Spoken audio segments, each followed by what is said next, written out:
Սիրելի քաղաքացիներ, Հայաստանի Հանրապետության 3 միլիոն քաղաքացիներ։ Դուք երևի կամ ձեր մի մասը կամ գուցե մեծ մասը երևի չգիտի, որ Հայաստանի անկախացումից հետո հեծը պատկանել է ձեզ։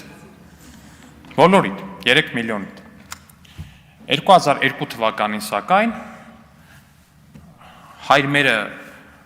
շատ վատ իմացող կամ ավելի ճիշտ չիմացող, բայց այսօր եկեղեցի պաշտպան դառած Ռոբերտ Քոչարյանը որոշել է հեծը վաճառի։ Հեծը վաճառել է Ռոբերտ Քոչարյանը։ Գիտեք ինչքանով, սիրելի քաղաքացիներ։ Ինձ, ձեզ, բոլորիդ պատկանող հեծը Ռոբերտ Քոչարյանը վաճառել է ուշադրություն 12 միլիոն դոլարով։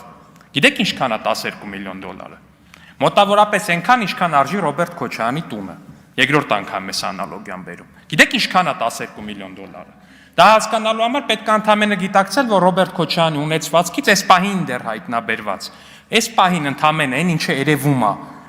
պահանջվում է բռնագանձել 200 միլիոն դոլար, բայց հեծը վաճառել են 12 միլիոն դոլարով։ Հիմա այս մարդիկ եկել են ասում են խլում եք, դու ձեզնից լավ խլիչ։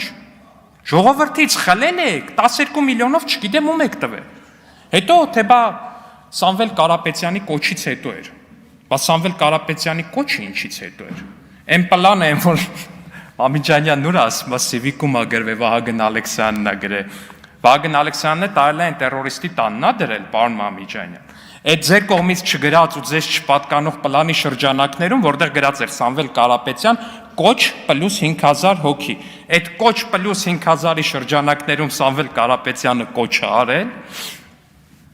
Ու հետո էլ ասում են այդ կոչը դարձավ պատճառ։ Այդ ձևերն էլ իդեպ, այդ պլանում շատ մյուս պլանում էին արդեն շատ լավ շարադրված, հոսանքի լարերը կտրել, ավտոբուսները վառել, եկել ավտոբուսներից եք խոսում, այդ ավտոբուսները դուք պետք է վառեիք, դուք ինչ գործ ունեք այդ ավտոբուսների ներսում, տուգանում են, չեն տուգանում, ինչ են անում, դուք այդ մարդկանց պետք է վառեիք ախր, եկել է տուգանքի մատերիալ եք սարքում, մարդկանց խորովածացու էին սարքում ասենք, եկել է ասում է բան էիք սարքում, մարդկանց տուգանքի մատերիալ։ Իդեպ մի հետաքրքիր փաստ, սիրելի քաղաքացիներ, ըստ պարոն Մամիջանյանի իշխանությանը,